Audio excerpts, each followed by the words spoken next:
Hi, I'm Gretchen, and today I'm going to teach you how to decoupage a champagne bottle, or really a wine bottle, or any kind of bottle that you'd like to decoupage. But we're going to work with this Vouv bottle. I love them. The orange label is just so pretty and fun to work with, and it's fantastic for a special occasion. But I wanted to get this done. It's a little later than I had hoped, but I wanted to get it done in the event that you have, say, a hostess gift that you'd like to make. But more importantly, I thought this would be fantastic for New Year's Eve. If you're going to a friend's house, that's actually the first time I made one. I made one last year for a friend for New Year's Eve, and it was a nightmare. It took me forever because I didn't really know how to do it, but I've learned a lot since then, and so I'm going to teach you what I've learned so it can be a lot easier.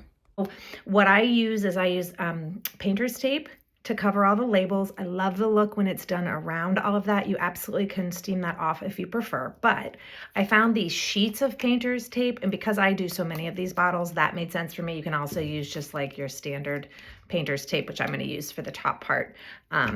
But what's great is with them, I can get the size right.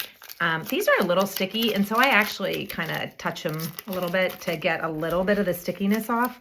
But what you're going to do is you're just basically going to take it and cover this entire label so that you can prime from it.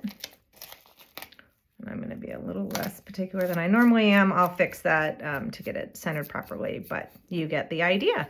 And then on the top, and again, you can use just regular painter's tape to do that as well on the bottom. But then on the top, what I'm going to do is I'm just going to go right around this with a piece of painter's tape. There's my dog. And cover that. And this one's nice because it's kind of thin enough. You can see where that line is. Now that I have that taped off, the next important step is to clean this. Whether it's a sticker maybe that was on it, I could have touched it with the painter's tape. Sometimes I've had lotion on my hands. Today I'm just going to use these lens wipes that my husband gets, so I steal them from him. But you can take it and you just want to kind of really rub this bottle to clean it and prime it so that all the grease or anything else that could potentially be on it, and I'll do that little back spot. See where that came up? I'm gonna have to work on that, but what you'll do is clean this bottle up so that it's ready to paint. Now that this is prepped and ready to prime, I'm going to use chalk paint. Chalk paint is awesome. It gives great coverage and it dries quickly. And I love this cottage white, which is not quite so stark as like a stark white. It gives it a little bit of warmth, but not too much. I will say I've also used like a creamy look when I wanted to do something that looked antique, and that worked really well too.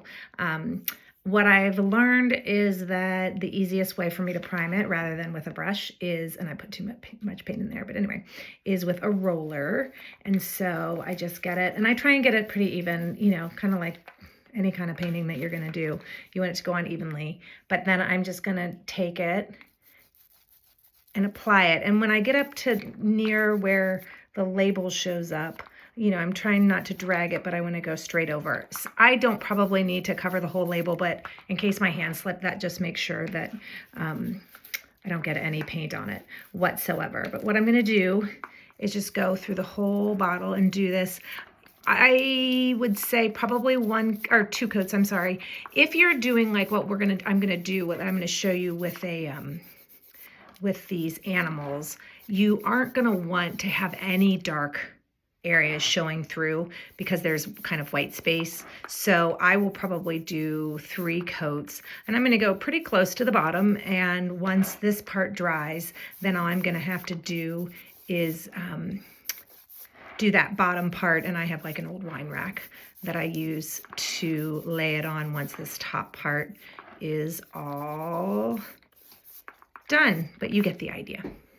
I'm putting the second coat on, and you'll see right here a little faint spot, and I'm finding that it doesn't want to pick up as much paint, and sometimes that happens. I don't know if it's that I didn't clean it well enough, or more importantly, probably that it was a little bit wet. In that case, I'm just going to let this dry. I'm going to take it and put it by my fan, which I can now hear is on in the background, and let it dry up a little bit more before I try messing with that. If I keep rolling over it, it'll just pull all of that paint right off the bottle. I wanted to quickly show you how I do the bottom. Now that that top is all dried, I just roll the bottom. And then, like I said, I just let this dry on something. I use a wine rack.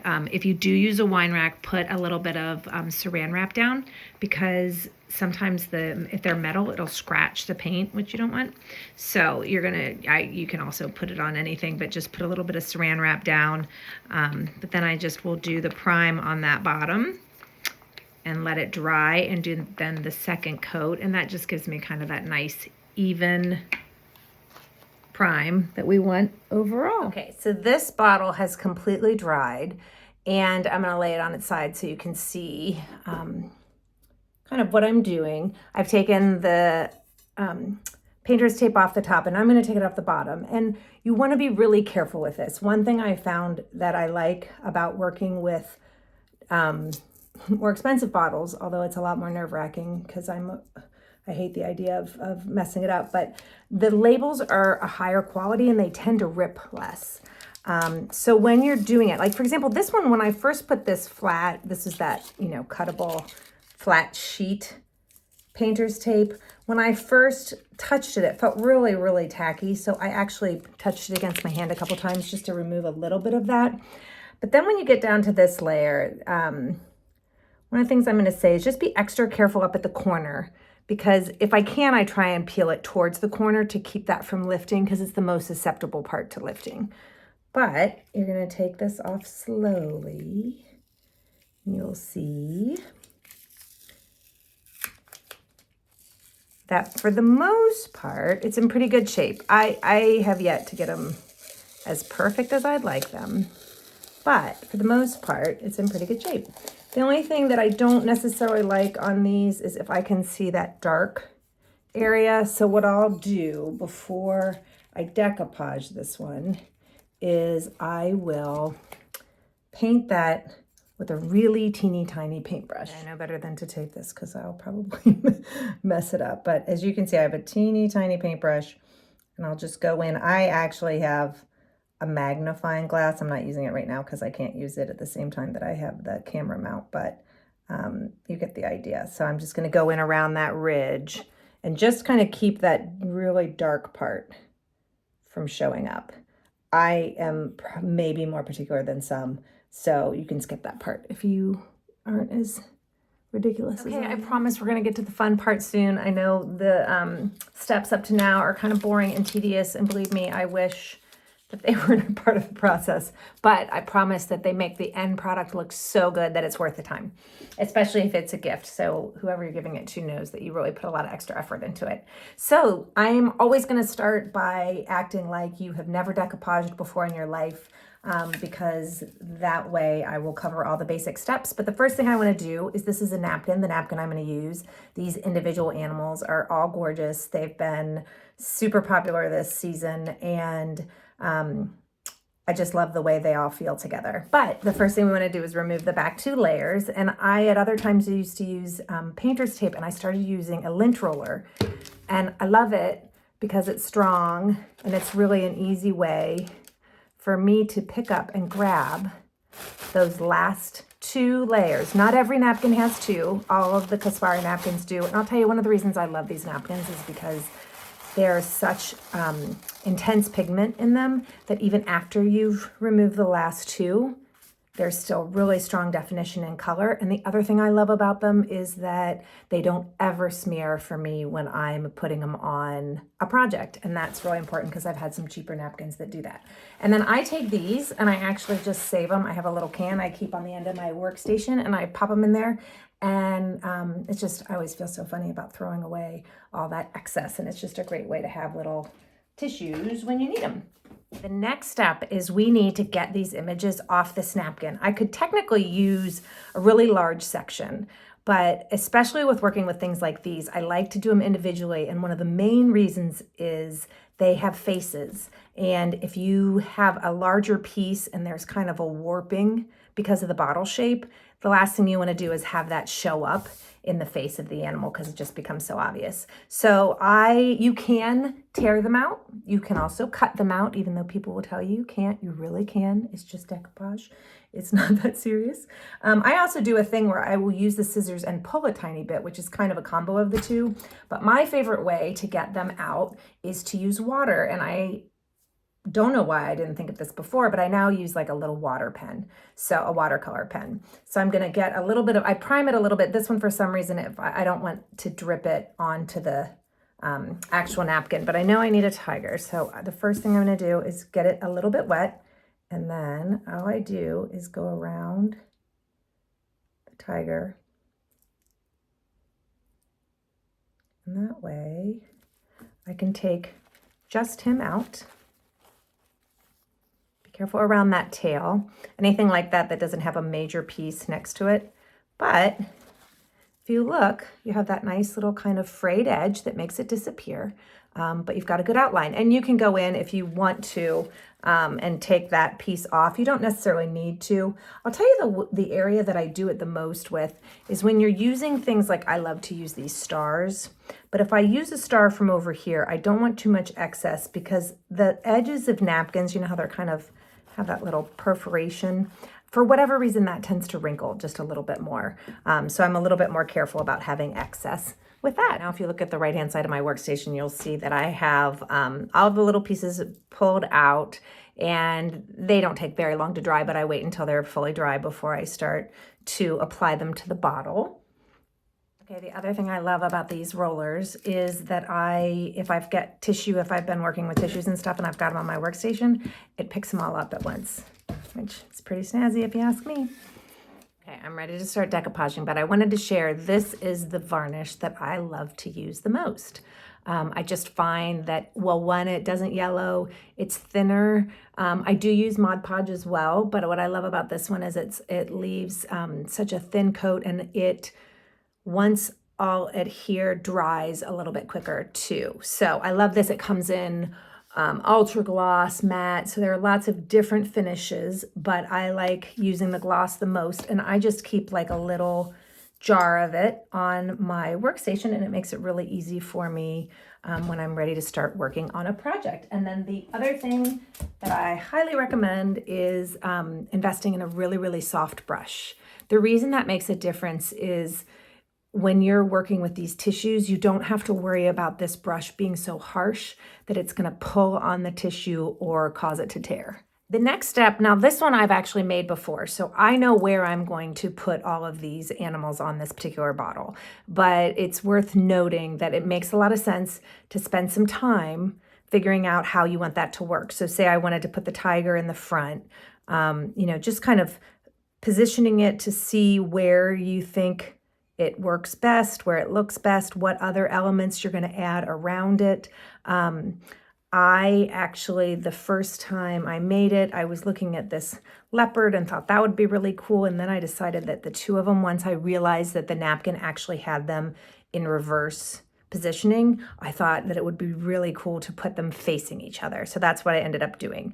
So as you can see, I've got too much on the bottom, too much of this white fray on the bottom. So I am going to take my scissors and cut very carefully against that bottom area, because then when I go and put him, I want to put him right up next to that label. I'm going to not have any excess overhanging. Now, the next thing you'll want to do, I will warn you that this top label and the bottom label are not always lined up. This one pretty much is, but you'll want to find the center of it. And sometimes I will even put like a little mark in the center with a pencil that I can then dot paint over so that I can make sure that it's going to actually line up. But I don't need to do that with this one because, again, I've done it before, so I have an idea. So on the first one, and I'm just laying this down. This is actually just an old sweatshirt because it's easier for me, especially on this first front area. I want this part to be as close to flawless as I can, and it's easier for me to work on it if I'm seeing it this way. So the first thing I'm going to do is I'm going to take my varnish and I'm going to put, with this nice soft brush, just a light coating. You do not want that to be too much because it'll end up wrinkling or making the napkin tear. So once I kind of know it's even, I'm going to take him line it up on the bottom where I know it goes over to the corner. And the one thing I did grab is my handy saran wrap. And that's my trick for how I now will put this down without touching it, and it tends not to grab. So if you look, if you go from the center and work your way out, you can kind of see, especially with this white paint being as solid in the back without variation, it kind of just disappears. So right now, I'm not going to put another coating on top because that's where I tend to have more problems. I'd rather this dry. But what you need to be careful of is you don't want there to be any really rough or raised areas, because if it's got this varnish on it and it dries that way, it could, you can sand it a little bit, but it ends up kind of permanently having that wrinkle. So then I'm going to take just a teeny tiny bit on the corner. And I mean, when I mean a tiny bit, I mean a tiny bit.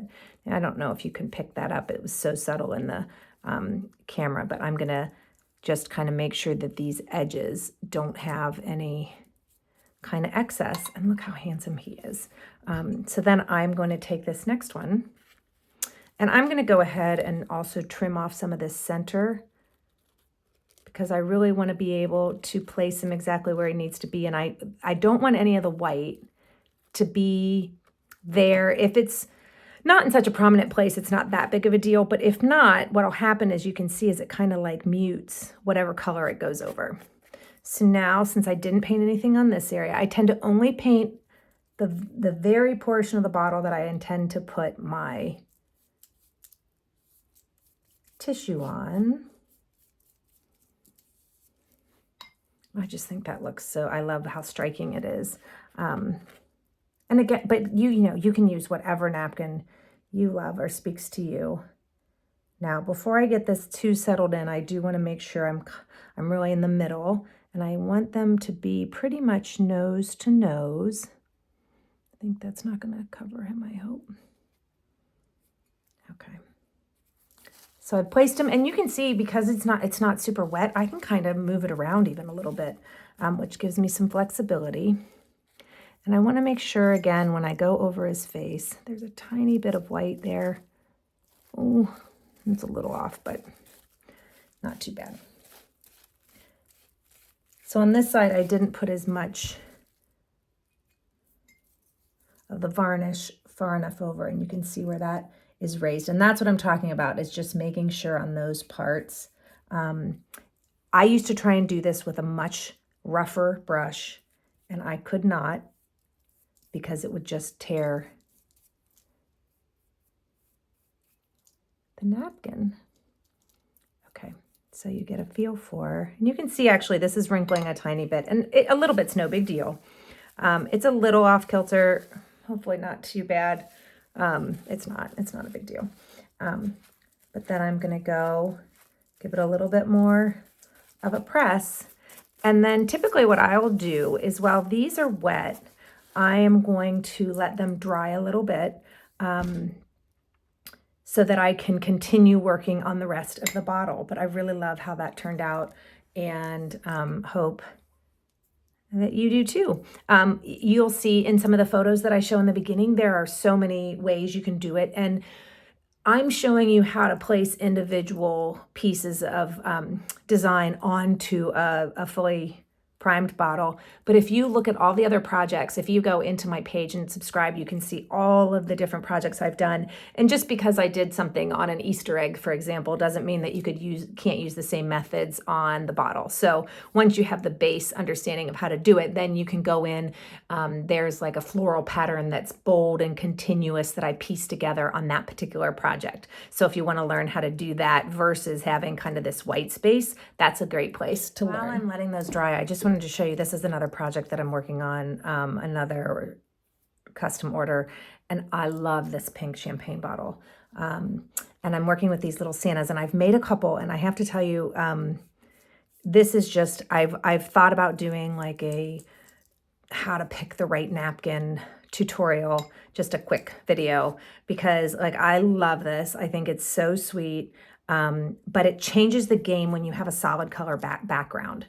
And I guess I could have tried to find the perfect pink background, which is just now occurring to me. But I'm not sure I would have been able to do that. So what you'll find is when you go to put this on, it looks great. But then when I have to go and put the next Santa on, unless I wanted to leave it with kind of the frayed edges, which I really don't, I get into a little bit of a predicament. If you ever have a spot that really needs more, if you roll it up like that, you can do that and then either brush or press it down with your finger. I was just thinking, this didn't happen, but if I would have torn that or something happens, if you were to say take a chunk out, my suggestion is always leave it alone, let it dry completely, and then you can come back in and actually cut a portion of the image out in that same spot and just lay it right over there, and you really can't even tell. It just fades in. But I'm going to show you just because I'm going to put this second portion on. And as soon as I go to do that, it's impossible for me, if I want it to be up against it, not to overlap some of the Santa. One thing to look for too, if you look on the very edge of this, I don't know if you can see it on the camera, but there's a tiny bit of color that showed up. And what happens when that goes down is that'll pop out and I'll be able to see it. But if I don't, so I'll try and match it up as closely as I can. But there's always going to be just a tiny bit of overlap, which is not a huge deal, unless you're me. Now, that bugs me a little bit, but what I found is the overall feel of this particular bottle is so adorable that it doesn't really matter. And that pink is such a pretty soft pink. And not having like a pink underneath keeps Santa's beard really fresh and white. That just occurred to me, so that probably makes sense. But if you can see that, there's just that little bit of line of overlap there. Not a big deal, but just something to be aware of. So if you don't mind that, depending on how dark the background is, those can be more or less kind of noticeable. And it's part of decoupage, so it's not a huge deal, but just wanted to give you kind of an idea of if you had something that wasn't on a solid white background, what you would be working with. And this is so, so cute when it's all put together. So I'm just going to show you one more set of animals. You don't have to watch the whole thing, but the front is dry. I can flip it over now. I'm going to get this ready. And like I said, I've already kind of positioned them and know how I want them to be. So you'll want to, no matter what you're working with, get a feel for kind of what you want that overall design to look like prior to putting them on the piece. I've got that really light coating under there. I know he goes I want their two paws to kind of touch in the middle, but I need to do them on an angle because it's the only way he'll fit. And it's a little bit farther over, but it's not that big of a deal. So I'm going to just go ahead and lightly rub him down. I'm really not dragging it. I'm kind of lightly pressing it, but I'm not, it's kind of a really fine line between getting it evenly pressed down and actually dragging any of it. And so it looks like I did not put enough right there. So this should come right about to where this front label and the leopard goes. And actually, if I eyeball it, I can tell that there's a little tiny bit of overlap on the tail. So I'm going to get rid of this little bit of white here. I prefer to try and do that before I have it on the bottle, but it's no big deal. So I'm going to place that back down. Grab my saran wrap, get his tail down without getting too wrinkled. And I've kept it from kind of interfering with that leopard or making it look like there's any overlap. There was a little more on that than I wanted, but not a big deal. So I'm going to go ahead and finish this up, but that gives you kind of an easy feel of how to decoupage these champagne bottles.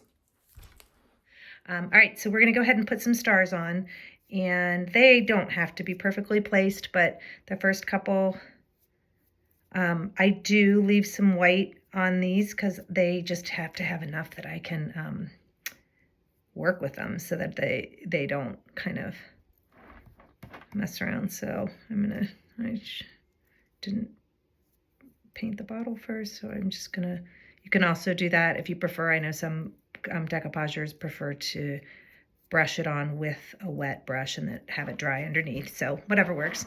I am gonna go back here because I know specifically I want one right in between the two tigers. So sometimes I'll place the ones I know kind of that are important so that then I can kind of space out the other ones evenly. That one was stuck to the tiger when I put it on, so I'll do another one, but I'm going to go a little bit lower so they're somewhat staggered. Okay, guys, here we go. It's the last step, and if you are still with me, you are the best. I am going to put this first varnish coat on. I'll do a couple. You can do as many as you like, but we're just going to start. And because the underneath layer is dry, I don't have to be so worried about how this goes on. I'm not really going to get much, and you'll see a tiny bit of texture, but it's really no big deal because that will dry typically pretty flat. And if not, by the time you do the second or even a third coat, depending on kind of how glossy you want it to be. I admittedly do probably almost 3 coats on some of them because I just like them to have that high gloss shine. And can I do that with a different high gloss varnish? I can, but I find that the high gloss version of this can tend, and I do use it, but it can tend on the bottles to have like kind of drips that form no matter how careful I am because it's so much thicker. So I have just kind of come to it that I like better this thin coat that goes on that kind of looks so smooth, and then after a couple of these, it's super glossy. One other thing, if you're kind of having a hard time telling if you're done, for example, like how many stars and all that kind of stuff, one thing that's super helpful for me is I take pictures, or I will actually just do like a little video where I'll rotate it, and it just helps me kind of see it in a different way. I don't know if that's helpful or not, but depending on how visual you are, sometimes it's hard for me to kind of see. So I'm going to let these dry, and you definitely want to give it probably a good 24 hours after your final coat. I'll probably let it dry several hours in between each coat, but the final coat, you want it to at least have 24 hours to fully cure before you do anything like give it to your friends. As always, thank you so much for spending time with me. For those of you that this is your very, very first video, if you like how I teach and you subscribe, you'll be able to see all my other tutorials. For those of you who have been so generous and kind with your comments and sharing projects that you've made, and the help that you feel like you've received from the videos, I can't tell you how much it means to me. It's really fantastic because that's really the reason I do it. It's really neat to see other people getting that same sense of satisfaction. So enjoy, and I'd love to see projects if you finish them. Thanks.